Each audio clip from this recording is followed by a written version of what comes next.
In the general lesson on accounts, we looked at the options common to all account types.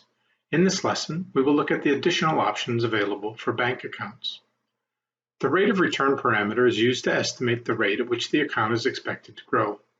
Keep in mind that this is based on current bank terms and may not be guaranteed. The rate of return is used throughout the account lifetime and is not affected by the bear market simulations.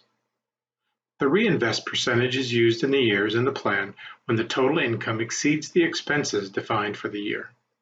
This is likely to occur in the years when the clients are still earning their pre-retirement incomes, and may also occur in years when the clients have large withdrawals to cover RMDs.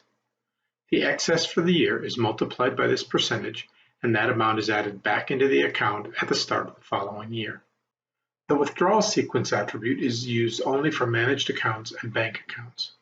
In each year of the plan, OptiPlan looks at the amount needed for expenses, then totals up the fixed income from defined income streams, Social Security, annuities, and fixed-rate income accounts.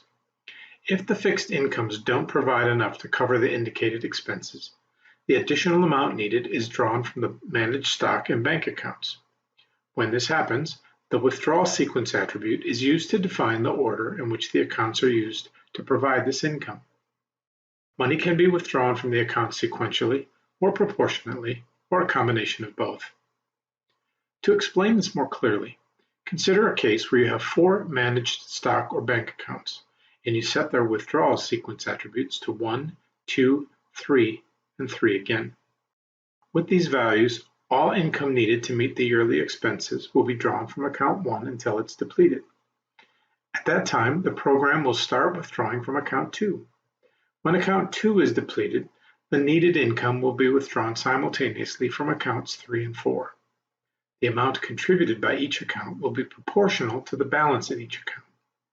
This ensures that one account does not get depleted before the other. You can use any combination of sequences you like, from all sequential to all proportional and everything in between. Careful consideration should be given to this attribute. Depending on tax rates, account taxability, required and minimum distributions, and rates of return, the length of time the plan can support your clients can vary greatly based on the sequence in which the accounts are used to provide income.